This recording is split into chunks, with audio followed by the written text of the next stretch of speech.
حضرت سعد بن ابی وقاص رضی اللہ عنہ سے روایت ہے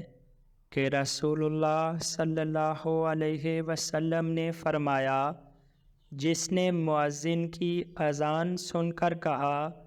وَأَنَا أَشْهَدُ أَن لَّا إِلَٰهَ إِلَّا اللَّهُ وَحْدَهُ لَا شَرِيكَ لَهُ وَأَنَّ مُحَمَّدًا عَبْدُهُ وَرَسُولُهُ رَضِيتُ بِاللَّهِ رَبًّا وَبِمُحَمَّدٍ رَسُولًا وَبِالْإِسْلَامِ دِينًا۔ اور میں بھی گواہی دیتا ہوں کہ اللہ کے سوا کوئی معبود نہیں، وہ اکیلا ہے، اس کا کوئی شریک نہیں،